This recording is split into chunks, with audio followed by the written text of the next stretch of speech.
Guys, I'm going to try to do a quick walk around video, and I'll try to fire it up for you so you can hear it running. I don't usually do this kind of stuff, so bear with me. I'm trying to get a chance to get it in the garage and get a few photos underneath the car and stuff for you guys. Hopefully this works out for you. There's definitely, there's trim missing along the bottom edge, and the one that's there on the passenger side is a bit rough. I did find there's a gentleman in New Hampshire that has some NOS stuff available. There's not crazy outrageous prices on it for NOS. I'm sure there's probably used pieces available too. The driver's side is missing as well. The good thing is that from what I've been able to find, any of the two-door cars, the trim is supposed to be the same. Four-door obviously would be different, but again, any of the two doors, so it gives you some options. Top of the rear seat is definitely torn up, as you can see through the window there. We'll open up the trunk real quick. Actually, hang on, I don't have the key for that right now. In just a second. The piece of trim right here below the window is being held on with tape here. The actual retainer strip behind it has rusted away, so that needs to be repaired. Here's a key for you.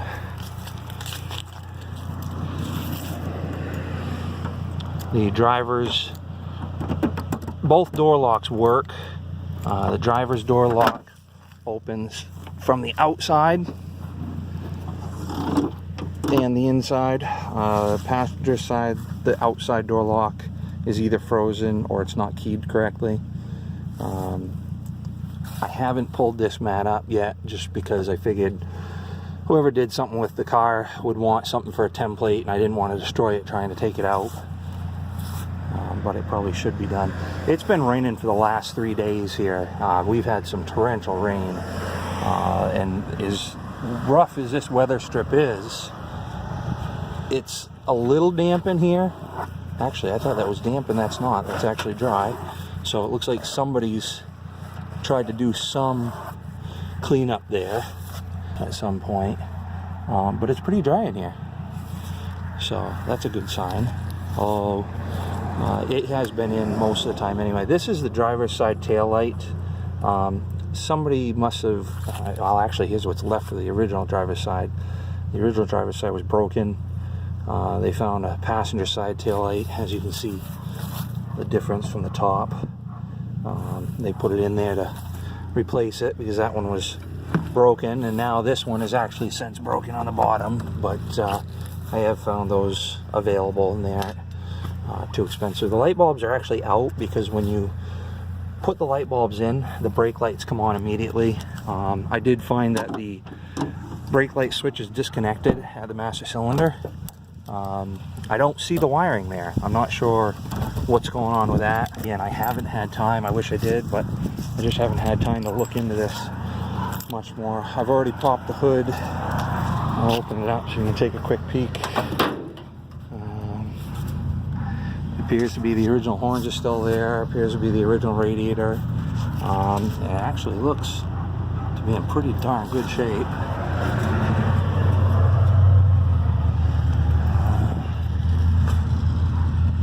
Carburetor. This is the main reason why I said the carburetor needs a rebuild. As you can see, it's wet on the outside.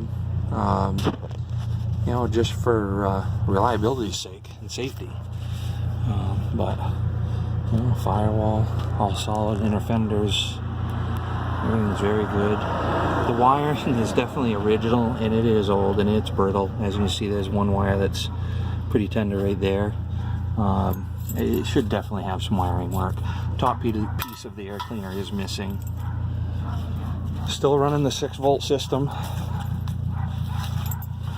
There's the original generator there. As you can see, more of that wiring is pretty tender. 6-volt battery. Again, the spark plug wires are definitely mismatched. That was another reason for tune-up. Spark plugs don't look like they've been in it too long, but best thing to do would probably be just a regular tune-up. The rear, I don't know if you can see it, the rear frost plug on that side is weeping. I threw a couple teaspoons of pepper in there just to see if it would seal it up temporarily. I think you could get to it if you pulled some of the linkage for the starter here out. You could probably put a regular steel one in. If not, you could pop that out and put one of the rubber ones in, unless somebody was going to, really do a full restoration on it. And you probably can't see down there. The master cylinder's tucked in behind there. I can't even see it on the screen. Oh, there's the top of the master. And there's the brake light switch. I don't know if you can see it right about the center of the screen. But again, I don't know where the wires. There's a couple wires hanging around here that somebody's been messing around with. Not sure what's going on with those. So. Okay, and this thing's been sitting probably 2 or 3 weeks. So this is a cold start. I don't even know if it'll turn over, honestly. We'll see what happens. So, pump it a few times. The original pedal is gone, so there's just a rod there for your accelerator. That's a starter right there. Whoop, I gotta take it out of gear.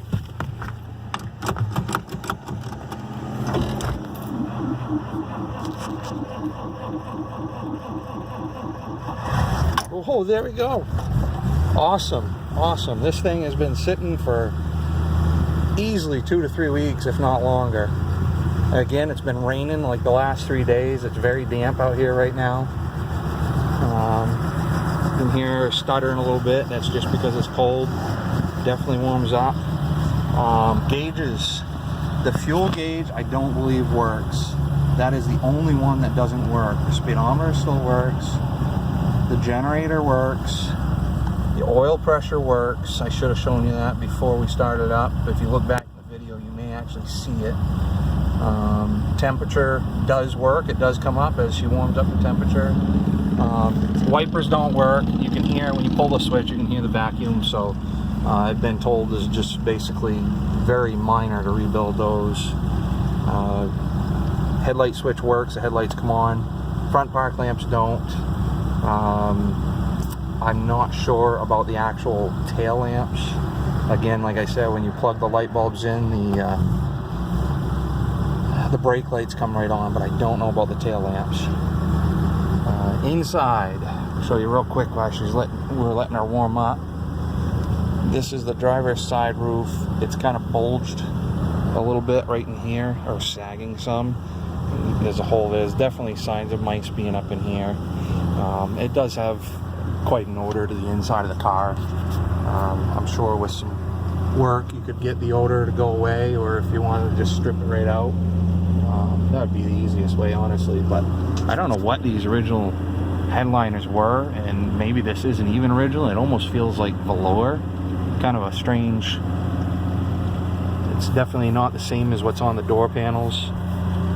Passenger side armrest is missing, but everything works. Door handles work. The windows go up and down. The vent windows work. I'm not gonna mess around with that. The rear ones work. I've already tried those. Rear seat, there's some stains, but that appears to be the original upholstery. There's a little picture that goes with the car. Original dome lights in here, and stains on the seat. Carpet in the rear doesn't look like it's original. There's a little license plate frame that comes with it. I'll open this window right here to show you the vent windows. There you go. She works. Kind of amazing, a car this old. Everything still works. I was sure these things were going to be frozen right up. Very surprised, pleasantly surprised. This piece of trim right here in the door has been caught a couple times. There's a little bit of rust on that step. Again, I mean, it's solid for the most part. I mean, there's no risk of it like going through or anything. It's an old car. 75 years old or so, and still this good. The dash, I'm not sure if this dash was originally supposed to be like a wood grain appearance.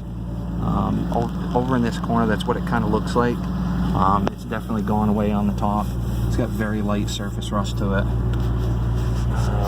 This, I'm not sure if this was a speaker grill for some models or what. I don't know, but this is an ashtray right here. The ashtray comes out. There is a cigar lighter, and the actual cigar lighter for it is in the glove box. If I can find it for you. And there's a few different, you know what, these might even be the park lamps. I haven't even looked. In the glove box there's some light sockets and a little bit of wiring. I'm not even sure what they go to. Oh, there's the what's left of the cigar lighter, so you got something to go by anyway. You know, but again, bits and pieces is definitely not perfect, but I would say it's a pretty good start. I believe this is all the heater controls originally. The heater box, the heater is under the floor. Most of the soft ducting is gone, but it looks like the tin work is all there. The heater hoses are still hooked up to it right now, and it's flowing. So I know it's holding fluid. That's a good sign too. I don't know if you can hear the engine right now, but she sounds really good right now. I'll let it idle down. You see the charge indicator drops right down even. I rev it back up. She comes up. See if the oil pressure does. It may still be too cold. And you see that temp gauge is just starting to come up. And oil pressure moved a little bit. Okay, let's see here. Go under the hood. Tires, if you look real close, the white wall is a little rough, but there's no real dry rotting or cracking in the tire. The tires, I would say, are definitely serviceable. Here we go, under hood. She purrs. Sounds terrific. I can't believe it. Car this old. This is the oldest car I've ever owned. I can't believe how good it sounds.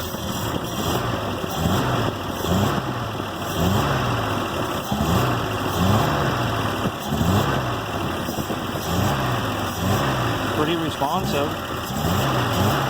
Like I said, as far as the carburetor goes, it actually runs good. It just has those leaks. So I'm gonna shut the video off now, and I'm gonna, well, actually I'll leave it on for a minute as I start to drive forward so you can see that, but then I'm gonna shut it off and try to get in the garage and get a couple photos for you. All right, here we go.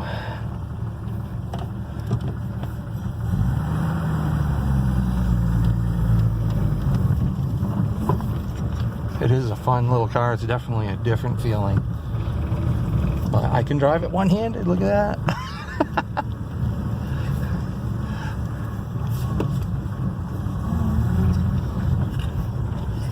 Okay, and there's the brakes. Brakes stop the car quickly. I should have shown you that a little better.